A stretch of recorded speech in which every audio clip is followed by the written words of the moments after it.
সবাইকে আমন্ত্রণ জানাচ্ছি আপনার প্রিয় শো টক উইথ নাহার এবং সাথে আছি আমি হাসিনা আনসার নাহার, যেখানে আমরা কথা বলি সমাজের সবচেয়ে সেরা মানুষের সঙ্গে, জানি তার জীবনের গল্প, শুনি তার জীবনের অভিজ্ঞতা এবং খুঁজি ভবিষ্যতের পথ।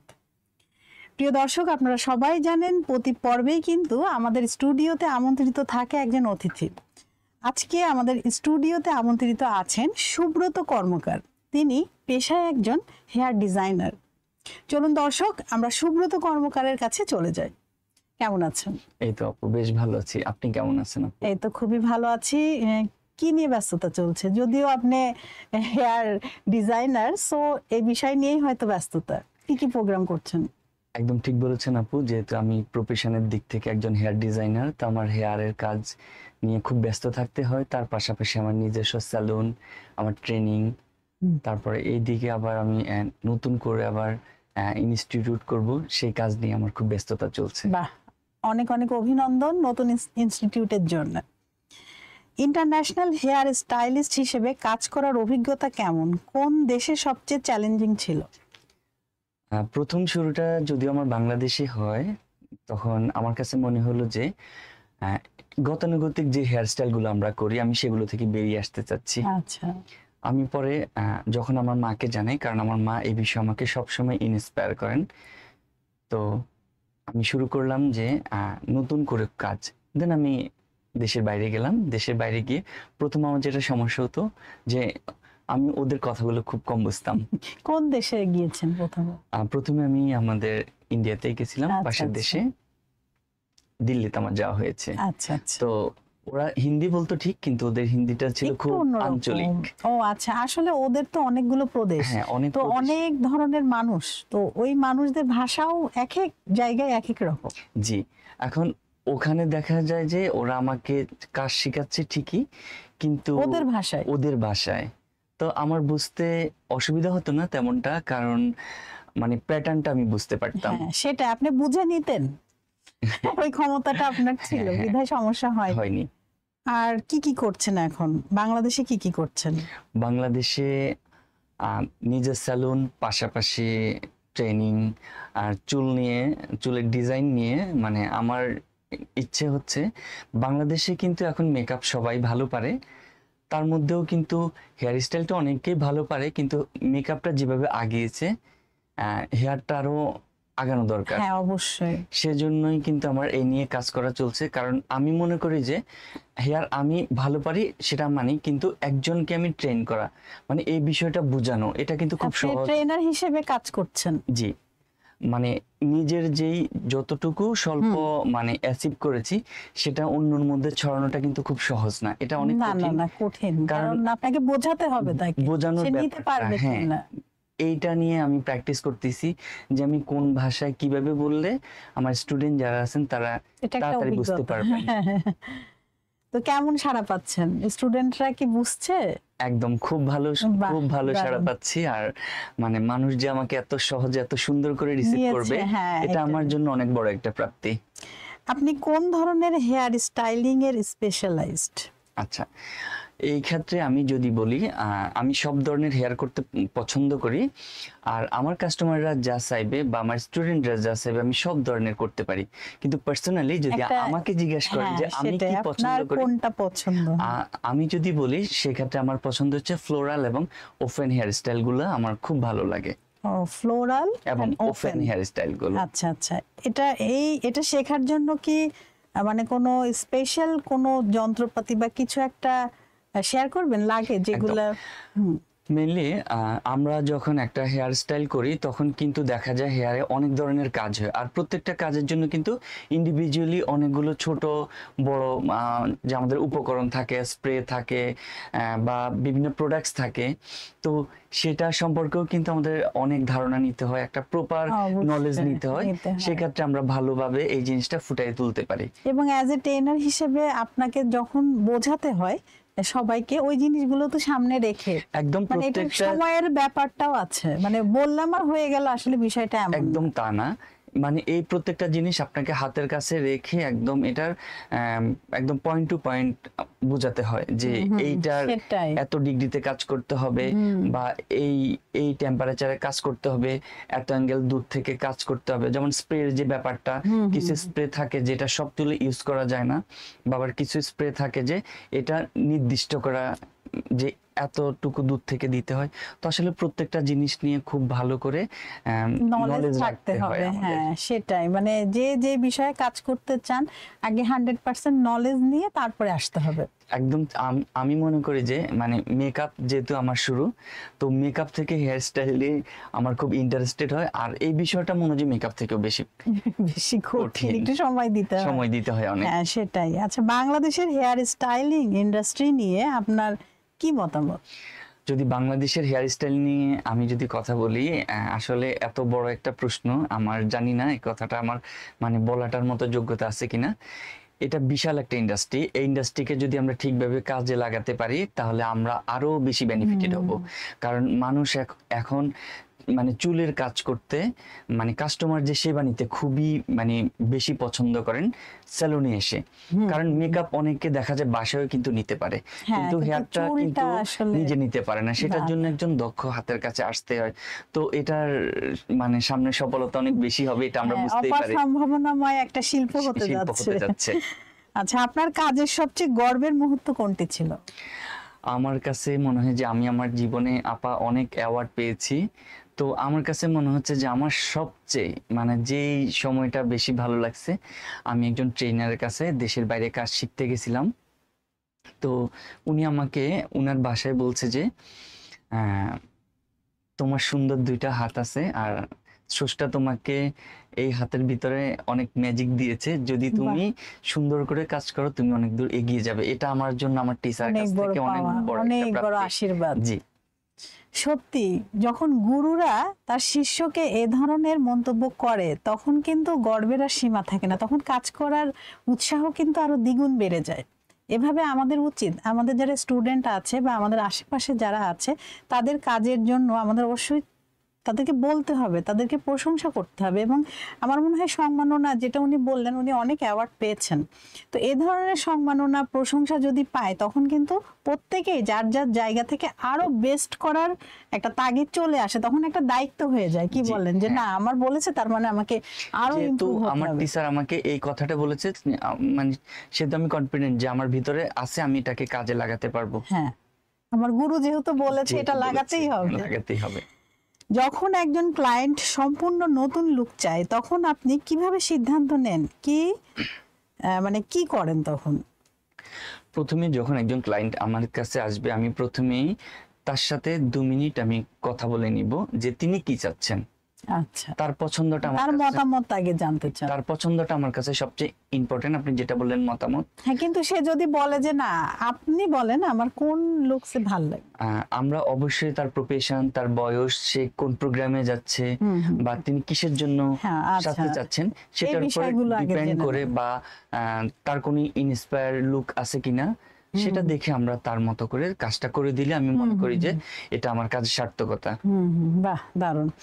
নতুনদের জন্য প্রশিক্ষণ বা ট্রেনিং আপনি কি প্রদান করেন? অবশ্যই ট্রেনার হিসেবে তো আছেন, যেটা জানলাম। আচ্ছা, কি কি প্রশিক্ষণ দিচ্ছেন আপনি? আমি মেইনলি হেয়ারের ক্লাসগুলো করাই থাকি। তো হেয়ারের ক্লাসে আমি যেটা বলবো আপা, আমাদের বাংলাদেশে অধিকাংশ স্টুডেন্টরা আমাকে কল দেয় যে ভাইয়া অ্যাডভান্স হেয়ারস্টাইল শিখতে চাই। সব আগে অ্যাডভান্সে যায়, বেসিক না শিখে। আমি ছোট্ট করে একটু বলিনি, তো আমিও প্রথম কিন্তু যে বলতাম যে আসেন, তো ওনারা আসলে আমি দেখতাম যে আমাদের যে বেসিক জিনিসগুলো দরকার ওনারা সেগুলো কিন্তু কমপ্লিট করে নাই। প্রথম আমি এখন যারা আমার কাছে আসে আমি তাদেরকে বলি যে আগে প্রথম আপনারা বেসিক শিখতে হবে, আর যারা অ্যাডভান্স করতেছে আমি ওদের একটা শর্ট বেসিক এক্সামের মতো করে নিই। এক্সাম বলতে সেটাই বুঝাচ্ছি যে জিনিসগুলো জানা থাকলে ওনার অ্যাডভান্স যারা উত্তীর্ণ হন তারাই কি পরে অ্যাডভান্স না হলে আবার বেসিক শুরু করতে হয়? শিখতে হবে। আচ্ছা, এটা কতদিনের কোর্স? বেসিকটা কত আর অ্যাডভান্স লেভেলটা কত? আমি বেসিকটা 5 ডেজ রাখি আর অ্যাডভান্স সহ আমি 10 ডেজ রাখি। এটা একটা পারফেক্ট টাইম। হ্যাঁ বলেন। এটা একটা সুইটেবল টাইম যেটাতে উনি নিজেকে একদম পরিপূর্ণ একজন আর্টিস্ট হিসাবে দক্ষ করে না নিতে পারলেও উনি কাজটা শিখে যেতে পারবেন, যাতে উনি পরবর্তীতে নিজেকে দক্ষ করে নিতে পারেন। এগুলো তো অভিজ্ঞতার ব্যাপার, যত আমি চর্চা করব, অভিজ্ঞতা হবে, হাত চালু হবে, ততই তো তার। কারণ সবার চুল কিন্তু সমান না, সবার চুলের ডেনসিটি সমান না, লেন্থ কিন্তু সমান না, তো আবার কাস্টমার পছন্দ কিন্তু সমান না। আপনি কি সার্টিফিকেট দিচ্ছেন? বাহ, দারুণ। পুরুষ এবং নারীর হেয়ার স্টাইলিং কোনটা বেশি চ্যালেঞ্জিং মনে হয় আপনার কাছে? আমার কাছে মনে হয় একটা স্টাইল বা একটা নতুন লুক দেওয়া দুইটাই খুব চ্যালেঞ্জিং। তাই না? দুইটাই সেটা খুব, পুরুষ হোক অথবা নারী হোক। নারী হোক, কারণ চুলের ব্যাপারটা এমন একটা ইস্যু, খুবই সেনসিটিভ পার্ট। একদম। আর মেইনলি আমি তো ফিমেলদেরকে নিয়ে কাজ করি, আমার কাছে মনে হয় যে ফিমেলদেরটা একটু। আচ্ছা, লং হেয়ার না শর্ট হেয়ার, কোনটা আপনার কাছে সহজ মানে ইজি মনে হয়? আমার কাছে দুইটা হেয়ারে খুব ইজি মনে হয়। আচ্ছা, আমি দুইটা হেয়ারে কাজ করতে পছন্দ করি, শর্ট এবং লং। আচ্ছা, কিছু ব্যক্তিগত অভিজ্ঞতা ও দৃষ্টিভঙ্গি নিয়ে কথা বলি টক উইথ নাহারে। কোন মানে এমন ধরেন হয়েছে যে আপনার আপনি দুজন নায়িকারই ধরেন হেয়ার স্টাইল করেন, তো একজনেরটা করেছেন, খুবই পপুলারিটি সেটা পেয়েছে, মানে খুব সবাই খুব বলছে ওয়াও, জাস্ট ওয়াও।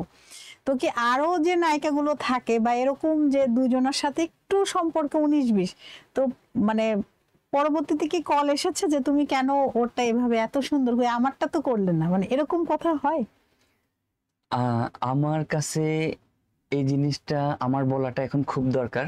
আমাদের দেশে যারা সিনিয়র আমরা নায়িকা বা আর্টিস্ট বলি, তাদের কাছ থেকে আমরা শিখবো কি? তাদের কাছ থেকে সাউন্ডটা কি তাদের থেকে বেশি আসে? হ্যাঁ।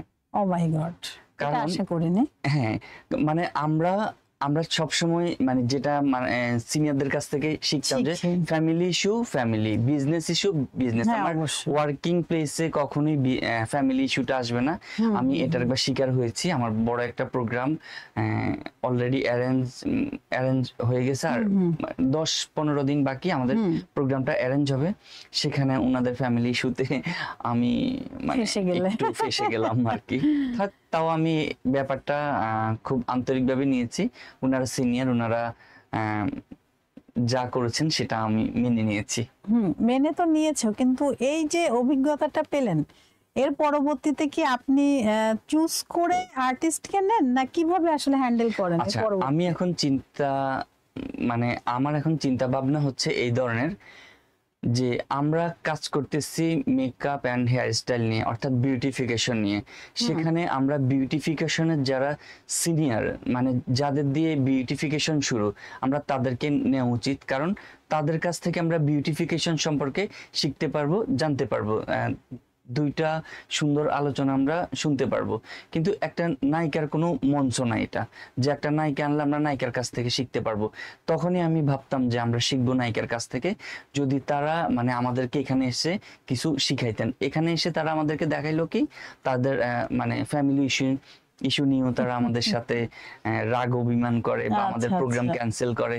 এই ব্যাপারটা আমার কাছে মানে এটা হচ্ছে খুবই অলরেডি হয়ে গেছে আমার সাথে। আমি এবং আরো সবার সাথেও কি হচ্ছে, অনেকের সাথে হচ্ছে, এটা ট্রেন্ডের মতো। নিজেকে এটা মানে একটা গ্র্যাভিটি দেখাচ্ছে না এরকম কিছু? আমার কাছে মনে হচ্ছে যে এই ধরনের সবকিছু মিলেই আচ্ছা আচ্ছা ট্রেন্ডও হতে পারে বা ওনাদের খুবই দুঃখজনক, এবং আমরা এটা তাদের কাছ থেকে কখনোই আশা করিনি। আমরা একজন যখন নায়িকাকে ইনভাইট করি যে আপনারা আমাদের প্রোগ্রামের গেস্ট হিসাবে থাকবেন, আমরা অনেক মানে বড় একটা মন নিয়ে যাই, বা আমাদের স্টুডেন্ট যারা তারা হয়তো আরো ইন্সপায়ার হয় যে না, যে আমার পছন্দের মানুষটা ওখানে আসতেছে। অবশ্যই অবশ্যই। কিন্তু দিন শেষে আমরা শিকার হই যে তাদের ফ্যামিলি ইস্যু নিয়ে। এটা আমি ব্যক্তিগতভাবে আশা করি নাই বলেই আজকে আপনি এটা শেয়ার করলাম আমার এই অভিজ্ঞতাটা। দর্শক, আসলে আমরা মনে করি যে প্রতিটা সেক্টরই মনে হয় আমার সেক্টরেই ঝামেলা, হয়তো বা অন্য সেক্টরে সেই ঝামেলাগুলো নেই। বিষয়টা আসলে এমন না, জীবন চলার পথ কিন্তু অনেক কঠিন। হ্যাঁ, ওই জীবনকেই কিন্তু আমাদের সহজ করে নিতে হয়, এত মসৃণ না, আমাদেরকেই মসৃণ করে নিতে হয়। যেমন উনি ওনার যে পেশা আছে সেখানেও কিন্তু উনি মানে বিভিন্ন ঝামেলার শিকার হয়েছেন। উনি সেখানে ওনার স্টুডেন্টরাও বিভিন্নভাবে মন ক্ষুণ্ণ হয়েছেন, কারণ এরকম সিচুয়েশন তারা আশা করেনি। তো প্রতিটা সেক্টরে এমন আছে, তবে উনি খুব বুদ্ধিমত্তার সাথে হ্যান্ডেল করেছেন। হ্যাঁ, উনি কোনো উচ্চবাচ্য করেননি, জাস্ট ইগনোর করে সুন্দর করে অনুষ্ঠানটা উনি সম্পাদন করেছেন। তা আমাদেরও জীবন চলার ক্ষেত্রে আমরা যে প্রফেশনে থাকি না কেন এমন হতেই পারে, তাই বলে কিন্তু আমরা থেমে যাব না। উনি কিন্তু এই প্রফেশন থেকে থেমে যায়নি, উনি বরঞ্চ আরো নতুন নতুন ভাবে চেষ্টা করেছেন যে আরো কিভাবে উনি উনার অনুষ্ঠানগুলো, উনার প্রশিক্ষণগুলো আরো উন্নত করতে পারেন, এবং কাকে কাকে উনি নিবেন এবং কাকে কাকে উনি একটু সাইডে রাখবেন সেটাও কিন্তু উনি ডিসিশন নিয়েছেন। আচ্ছা, এখন আমার প্রশ্ন হচ্ছে, আপনার ব্যক্তিগত মোটিভেশন কি যা আপনাকে প্রতিদিন নতুন কিছু করতে উদ্বুদ্ধ করে? মোটিভেশনটা ঠিক এই ধরনের আপু, যে আমি আমার কাস্টমারদের যে ভালোবাসা পাই, যে দোয়াটা পাই, তো কাস্টমারদের যখন আমাকে এসে বলে দাদা এই এই ডিজাইনটা চাচ্ছি চুলের, এই কাটটা চাচ্ছি, কারণ এখন মানে সবার কাছে সবার পছন্দের হেয়ার ডিজাইন এবং হেয়ার কাট তাদের স্মার্টফোনেই থাকে। তো যখন তারা আমাকে যখন তারা আমাকে এগুলো দেখায়, আমার কাছে মনে হয় যে এটা সবচেয়ে আমার জন্য বড় মোটিভেশন। তখন আমি এই জিনিসটা শিখতে খুব মানে ইচ্ছে হয় যে না, এটা আমাকে শিখতেই হবে, এটা আমাকে করতেই হবে, আরো প্র্যাকটিস করতে হবে। নতুন নতুন অনেক কিছু আপনি নিজেই প্র্যাকটিস করে বের করেন। হ্যাঁ, বের করি। আসলে একটা বেসিক নলেজ যদি থাকে, ভাইয়া যেটা বললেন যে প্রথমে সবাই অ্যাডভান্স শিখতে চায়, আসলে কিন্তু বিষয়টা না। প্রথমে আপনাকে বেসিকটা জানতে হবে। আপনি যদি সরেয়া ক খ না পড়ে যদি ABCD তে চলে যান হবে, বা হচ্ছে আপনি 1 2 না পড়ে আপনি কি SSC দিতে পারবেন? বিষয়টা কিন্তু এমন। উনি বলছেন যে ওনার বেসিকটা স্ট্রং, তারপরে কিন্তু উনি বিভিন্ন দেশে গিয়ে অ্যাডভান্স লেভেলগুলো কমপ্লিট করেছেন। তো আমরাও দর্শক এরকম ভাবে নিজেদেরকে গড়ে তুলব। আপনার সফলতার পেছনে সবচেয়ে বড় অবদান কার? আমার সফলতার পেছনে সবচেয়ে বড় অবদান আমার মা এবং আমার সাথে যারা কাজ করছে আমার টিম মেম্বার তাদের, কারণ আমি তাদের প্রতি ভীষণ কৃতজ্ঞ যে আমি যতক্ষণ থাকি এবং আমি যতক্ষণ না থাকি তারা সমানভাবে আমার দায়িত্বগুলো পালন করে। বাহ, দারুণ। আর আমার মা সবসময় আমাকে ছায়ার ইন্সপায়ার মতো করেন। আছেন। মা তো ছায়া হয়ে থাকে, তারপরেও না আমার মা একটু সবার থেকে ডিফারেন্ট, যে আমার মা আমাকে বেশি টেক কেয়ার করে। দিন শেষে বলে যে বাবা এই জিনিসটা করা দরকার তোমার। আচ্ছা, উনি আপনাকে অ্যাডভাইস দেয় যে এভাবে এভাবে চললে খুব তোমার? একদম সব উনি সময়। কি হাউসওয়াইফ? আমার মা হাউসওয়াইফ, কিন্তু আমার মা খুব বুদ্ধিমত্তা সম্পন্ন একজন মানুষ। আমার যে সচেতন খুব মানুষ আর কি। সচেতন একজন মা। না হলে আমি নোয়াখালীর মতো একটা জায়গায়, নোয়াখালী যদি এখন একদম অনেক বাংলাদেশের ইমপ্রুভ হয়েছে। হ্যাঁ, অনেক অনেক। কয়েকদিন আগে তো সোশ্যাল মিডিয়াতে আসছিল যে সবচেয়ে ধনী জেলা নোয়াখালী। কিন্তু আমার মা আমাকে সব, আমি যে ব্যাপারগুলো পছন্দ করি বা আমি চাচ্ছি, আমার মা সেই ব্যাপারগুলো আমাকে খুব ইন্সপায়ার করে, বাহ, দারুণ। বিশেষ করে আমার কর্মক্ষেত্রে। আসলে মায়েরা তো এমনই হয়, তাই না? মানে আপনি যতই বড় হয়ে যান না কেন, ওই ব্যথা পেলে এখনো কিন্তু আমরা মা বলেই থাকি। হেয়ার স্টাইলিং নিয়ে এখনকার ট্রেন্ড গুলো সম্পর্কে আপনার মতামত কি? হেয়ার স্টাইলিং নিয়ে আসলে এখনকার ট্রেন্ড মানে মানুষ এখন উঁচু উঁচু একদম ফুলা টাইপের কোনো কিছু চায় না। এখন মানুষ যতটা নিট এবং ফ্ল্যাট পছন্দ, নিট টাইপেরই চায়, তবে নিটটা হবে, সরি মেসিটা হবে তবে নিট। আচ্ছা আচ্ছা, মেসি হবে নিট, কিন্তু আর মানে একটু এলোমেলো হবে, বাট কিন্তু সেটা যেন গোছানো হয়। হ্যাঁ, আর অতিরিক্ত কোনো কিছু এখন মানুষ পছন্দ করে না। বুঝতে পেরেছি। আচ্ছা, এখন আমরা চলে যাচ্ছি টক উইথ নাহারের র্যাপিড ফায়ার রাউন্ডে, ফান অ্যান্ড ফাস্ট। ঠিক আছে, মানে খুব দ্রুত বলতে হবে এবং ফান থাকবে। সিজার না ট্রিমার, কোনটা আপনার গো টু টুল? ট্রিমার। ও, সবচেয়ে প্রিয় hair style trend? Floral. Wow. আপনার হেয়ার স্টাইলিং আইকন কে? জর্জি কট। ওয়াও। দিন না রাত কখন কাজ করতে বেশি ভালো লাগে? বোথ। তাই? বাহ। আপনার প্রিয় হেয়ার কাস্টমার অভিজ্ঞতা? আচ্ছা, আমার বেশ 1 বছর খানেক হবে একজন কাস্টমার আমাদের এখানে এসেছেন। তো উনি মানে বারবার যে আমাকে অনেকগুলো কিন্তু ডিজাইন দেখাচ্ছে, উনি এটা চাচ্ছেন, মানে ওনার চাওয়ার শেষ নেই। তো মানে ওনার চাওয়াটা ছিল এমন, উনি 10টা ছবি দেখাইছে, কোন ছবির সামনের অংশটা হবে কোন ছবির পিছনের অংশটা হবে, কোন ছবির মাঝখানটা হবে। তো আমি ও মাই গড, ওনাকে মানে কিভাবে বুঝাবো যে আসলে এই ব্যাপারটা ওনাকে খুব একটা যাচ্ছে না, সুন্দর লাগবে না। সবাইকে তো সবকিছু যায় না। হ্যাঁ, মানে এটা ছিল আমার জন্য খুব একটা মানে দারুণ অভিজ্ঞতা যে শেষ শেষে মুহূর্ত পর্যন্ত আপনি ওনাকে কি সেবা দিলেন? শেষ মুহূর্ত পর্যন্ত যতটুকু আমার পক্ষে সম্ভব হয়েছে আমি করেছি। পরনে একদম চুলটা খুলে উনি ব্লু ডাই করে গেছেন। মানে আপনার এই উত্তরটা আমার দারুণ মজার লেগেছে। দর্শক, আপনাদেরও নিশ্চয়ই মজার লেগেছে। আমি বাসায় গিয়েও এটা চিন্তা করে করে হাসবো আর কি। যাই হোক, অনেক ধরনের মানুষই আসতে পারে। সবচেয়ে বেশি অনুরোধ পাওয়া হেয়ার কাট কোনটা? আমার সিগনেচার কাটটা সবচেয়ে মানে বেশি, মানে যেটা আমি আচ্ছা। Subrata signature hair cut. Subrata, wow, আপনার নামের হেয়ার জি। কাট, বাহ দারুণ। আপনার প্রিয় রং চুলে এক্সপেরিমেন্ট করার জন্য? আমি সবসময় ব্ল্যাক হেয়ার পছন্দ করি এবং অ্যাশটা পছন্দ করি। অ্যাশটা, আচ্ছা আচ্ছা। ক্লাসিক না ট্রেন্ডি, কোনটা আপনি বেশি পছন্দ করেন? ট্রেন্ডি।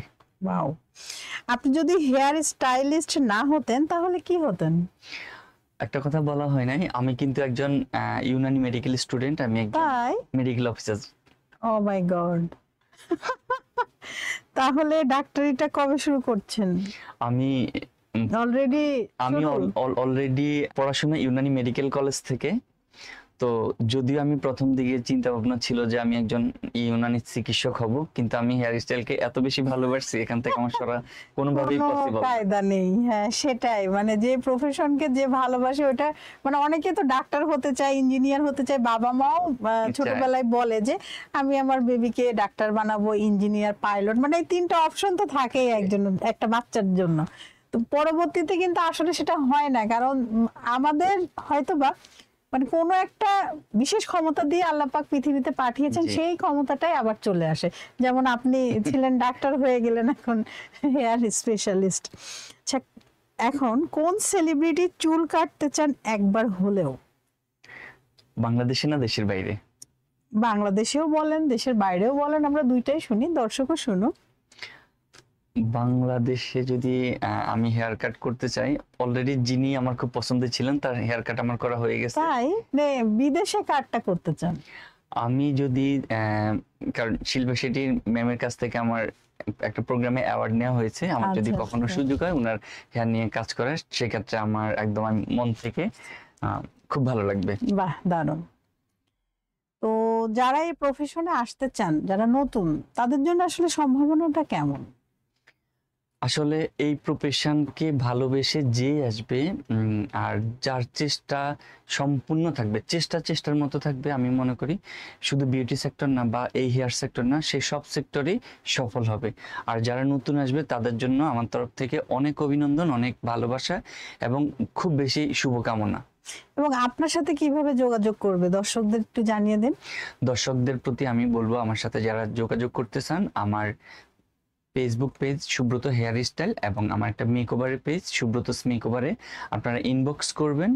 ইনবক্স করলে আমাকে, বা ওখানে মোবাইল নাম্বার তো দেয়া আছে। জি, আমি আমার মোবাইল নাম্বারটা আপনাদেরকে বলছি, 01836270436। আর একবার বলে দিন। 01836270436। দর্শক, আপনারা যদি সুব্রত ভাইয়ের কাছ থেকে হেয়ার স্টাইলিং এর বিষয়ে নলেজ নিতে চান অথবা ট্রেন হতে চান, ওনার কাছ থেকে ট্রেনার হিসেবে ওনাকে রাখতে চান, বা আপনাদের কোনো ইভেন্টে ওনাকে আনতে চান, তো সেক্ষেত্রে সুব্রত ভাইয়ের পেজ আছে এবং ওনার কিন্তু আইডিও আছে, সেখানে নক করতে পারেন। কিন্তু আর আমাদের এই অনুষ্ঠানে উনি ওনার মোবাইল নাম্বারটা বলেছেন, দুবার বলেছেন, আপনারা একটু স্ক্রল করে বারবার ঘুরে একটু ফরওয়ার্ড করে আপনারা নাম্বারটা একটু লিখে নিতে পারেন, এবং ওনার সাথে যোগাযোগ করলেই কিন্তু উনি আপনাদেরকে সকল তথ্য জানিয়ে দিবেন। ধন্যবাদ আপু। আমরা তো অনেকক্ষণ কথা বলছি, আসলে কথা বলতে বলতে কখন সময় পার হয়ে গিয়েছে মানে বোঝাও যায়নি। আমারও তো ভীষণ ভালো লেগেছে। আমাদের মানে আপনার জীবন, আপনার সংগ্রাম, আপনার ছোট ছোট খুব সুন্দর স্বপ্নগুলো সত্যি আমাদের হৃদয় ছুঁয়ে গিয়েছে। আপনাকে অসংখ্য ধন্যবাদ। আপনি আমাদের টক উইথ নাহার প্রোগ্রামে এসেছেন, আপনার জন্য অনেক অনেক শুভকামনা। আমারও অনেক ভালো লেগেছে টক উইথ নাহার প্রোগ্রামে, আর বিশেষ করে আপনি ছিলেন, এই ব্যাপারটা আমি খুব এনজয় করেছি। আর সবার জন্য অনেক ভালোবাসা রইলো, অনেক শুভকামনা রইলো। আর সবাই টক উইথ নাহারের সাথে থাকবেন। Thank you so much. আবারও নতুন কোনো আয়োজনে আমরা আপনাকে পাবো। দর্শক, আমরা অনুষ্ঠানের একদম শেষ দিকে চলে এসেছি, এখন আমাকে বিদায় নিতে হবে। আবারও দেখা হবে নতুন কোনো অতিথিকে নিয়ে আগামী বুধ ও বৃহস্পতিবার বিকেল 4টায়। ততক্ষণ পর্যন্ত আপনারা সবাই ভালো থাকুন, সুস্থ থাকুন এবং টক উইথ নাহারের সাথে থাকুন। আল্লাহ হাফেজ।